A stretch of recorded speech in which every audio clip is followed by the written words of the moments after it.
Hello everyone and welcome to the Animezilia, and thank you for joining me as we talk about chapter 157 of We Never Learn.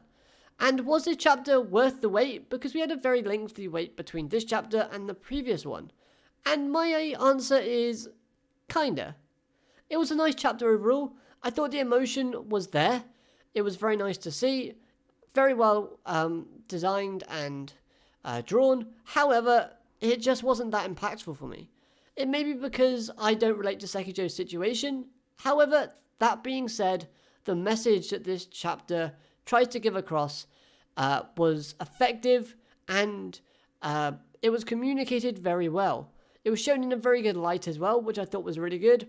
And that, of course, being the key: communication. You need to communicate your feelings with your family, no matter the worries, consequences, or the problems that may occur afterwards. I know technically that all means the same thing, but just roll with it.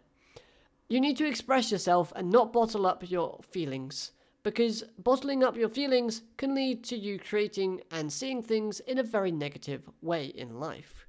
And that's exactly what they're trying to teach Sekijo right here.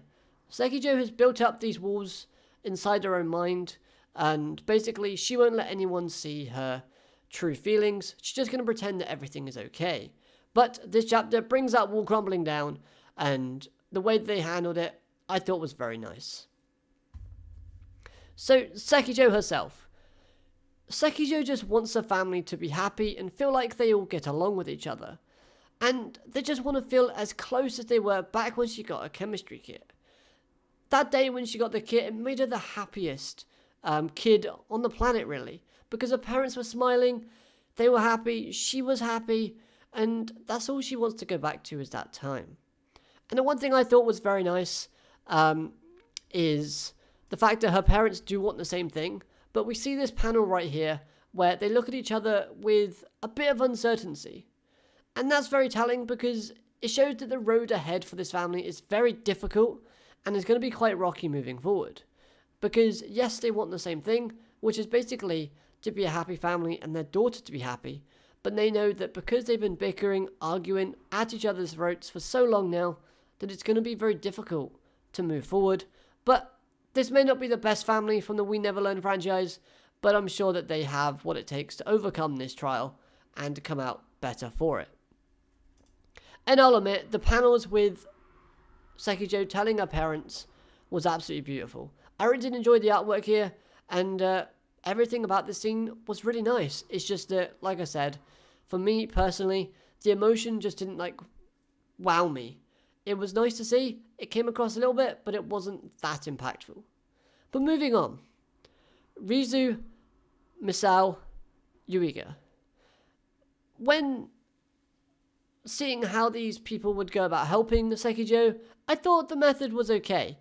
I had a few concerns going into this chapter, but I really did like the nodbacks to the previous moments that we've had with Sekijo and Rizu.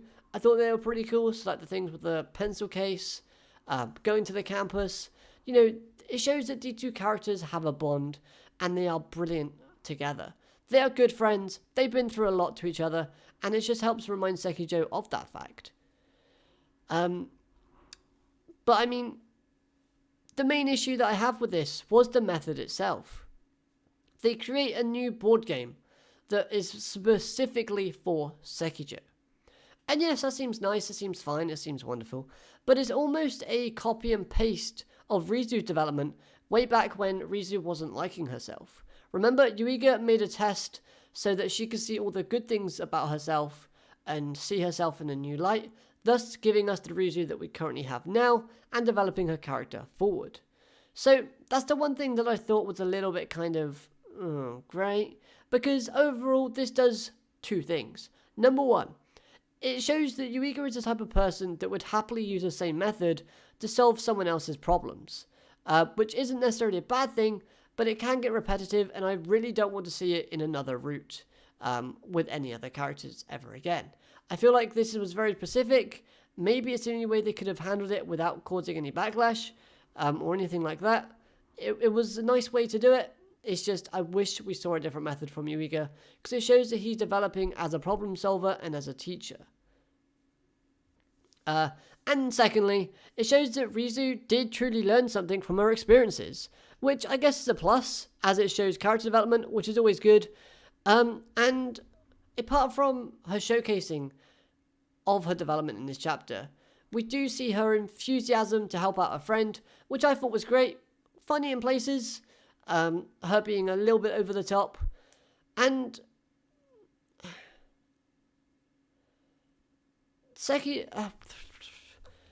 the thing about Rizu's character in this chapter, she picks up on the fact that Yuiga's facial expressions and body language are a little bit off in this chapter when he's looking at Sekijo at the end. And she concludes that maybe he too has been battling with loneliness. And this was a shock to me as a reader, because I personally didn't think, or don't think even, that Rizu is at the level of someone who could pick up on signs that would allow her to conclude that type of thought line just from a simple facial expression and stare off into the distance. Honestly, I think that she's got a grasp on emotions and stuff like that, but she too even states that she's not that great at it still. So how on earth does she make that big of a leap? I have no idea. But I mean, I'll give her the benefit of the doubt, simply because we'll just have to see if the next chapter gives us any more information. So from that front, I'm going to hold on, but I did think that was a little bit odd. But I guess they're just trying to wrap things up, and, we'll just have to see what comes of it. Yuiga at the end seems to be shocked too, and that's understandable, as he was not 100% sure what Rizu was referring to, and maybe he hasn't realised it yet, or maybe he just doesn't think about his own loneliness too much. He is a character that might reflect Sekijo in the fact that he bottles up his own feelings and tries to move forward without confronting them. And if we see that in the upcoming chapters, then I'm all for it. It's development for Yuiga, and it could show development for Rizu. Character development is something that I'm really keen on. And hopefully this late in the show, we can still get that. But I don't believe that this sudden turn of events will make Yuiga fall in love with her as of the information that we have now. If you look at the panel above me, we see Yuiga holding his chest or straightening himself up a little bit with a blank stare on his face. Now, that obviously means that it came after his kind of stare, but that obviously doesn't indicate that he's holding his heart like, oh my god, she got me. Nope, that technically just means that he's a little bit like, I never thought about it. Rizu, what are you talking about? How did you conclude that? He looks a bit sheepish. He's trying to run away from something. He has been running away from something, and now it's been brought up and he can't handle it. He doesn't know how to react. That is what that face and what that panel is kind of telling us. But that's just my thoughts on this chapter. You might think differently, and if you do, you can let me know in the comment section down below. Overall, I thought this was a great chapter with some really good and meaningful messages attached to it, while showing off some great emotions, some fantastic artwork, and good character development. The comedy was good as well. It wasn't too much. We knew that the emotion from Sekijo was the main focus, not the comedy. But we got a bit at the beginning, and it was nicely balanced throughout the whole chapter. Plus, Azumi returns, the maid outfit returns, nosebleeds return. What's not to love? So, that's going to wrap up this video for today. I hope you've enjoyed. If you have, consider hitting that like button. Subscribe if you're new so you never miss a video from me. Comment all your thoughts down below. And let's have a discussion about this chapter. Other than that, I hope you have an amazing day. And I'll catch you next time. Arigato, matane, goodbye.